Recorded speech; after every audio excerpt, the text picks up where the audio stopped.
Okay, so today we are going to change out the rear rollers on a Toro 4500D rough mower. This is a common problem. These rollers, they see battle. When these rough machines are out there, they're hitting sticks, they're hitting rocks, they're out there in the rough. And these rollers will, typically the bearings will go bad on them quite often, and it's really easy to take the rollers off. We're going to do two separate tutorials. One is on putting some new fresh bearings in them. But this one I just want to show you how to get the rollers off in case you already have a set that's rebuilt and you just want to swap them out. It's really easy. So take a walk over here. This is the 4500D. And your rollers, we'll take a look at this one. You're going to have these roller mounts here on the end. Okay, they're held in by two bolts. These are 14 millimeters, and you're also going to have another 14 millimeter bolt right here, which holds on this bracket here. So what you want to do, this is your roller here, and as you can see, I'll show you the one that we're actually replacing here. On the back, when your decks start scalping, usually it's because, look at that bearing is shot in there.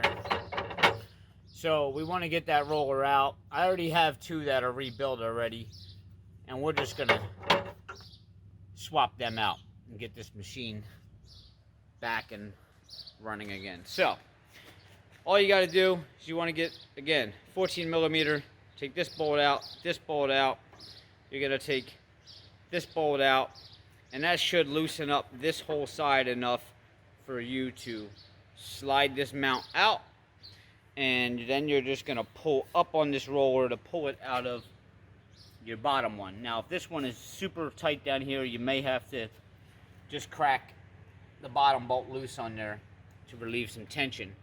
But with these three bolts up here, you loosen them up, we should be able to slide this out and pull our roller up, and then we'll just put the new roller back in, and it should be good to go.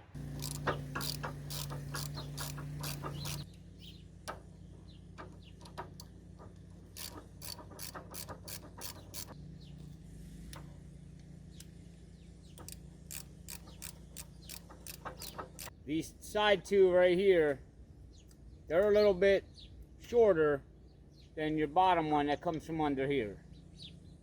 So make sure you don't mix these up. Although there is only three of them, it'd be hard to mix up. But the longer bolt does go on the bottom. The two smaller ones go in your top holes up here. Alright, so we got this one. You can see it's pretty loose. Sometimes you will be able to pull this out, just this side, and slide that out. But it's just not the case on this one.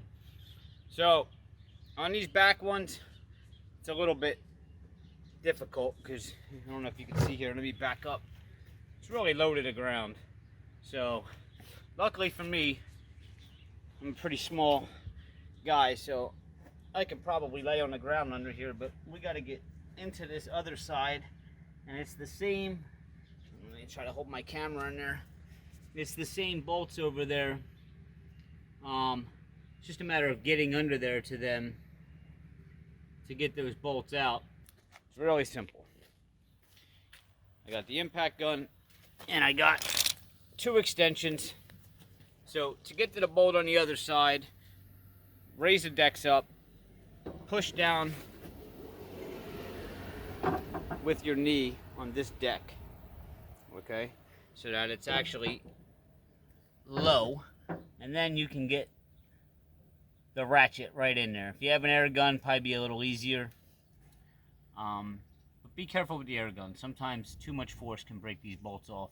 We can get in there to that bolt. Come on, get on there. All right. The next one.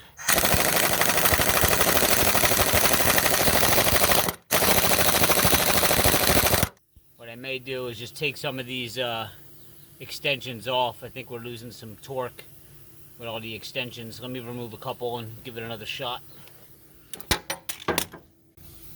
Alright, let's try it again. There we go. That was it. Just take a couple extensions off, reach your arm under there with the gun, and just the socket without an extension. So now you can see this is gonna slide. Oh, there it goes, right down on the ground. That's what we wanted. So let's pull that out of there. This side is still up.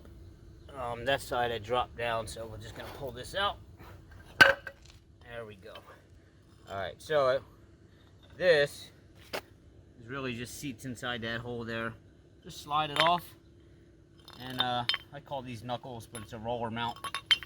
We're gonna take this whole roller up to the bench. We're gonna clean these up. I don't like putting these old bolts back in. These things have seen better days.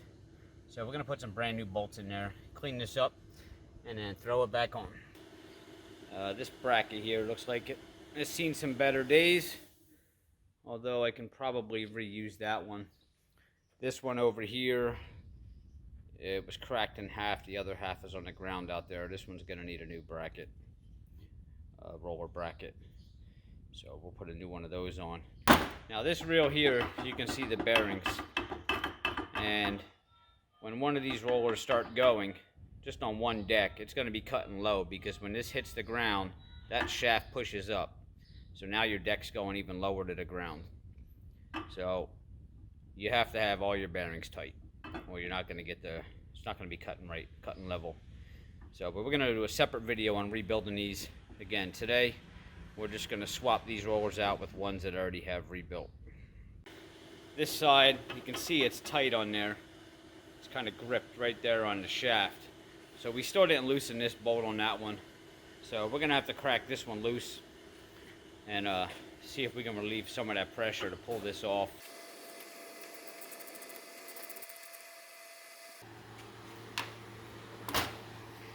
Alright, so you can see this bracket here should just pull off just like that. Alright, and you can see that little U-groove there. So basically after we clean this up and put it back together, this little U-groove here slides over that, and it really only goes on one way and then fits over there. So when you tighten this, it kind of puts pressure on this whole thing to clamp down on this shaft here. But that's how you remove the rollers on a Toro 4500D. I will see you in the next tutorial.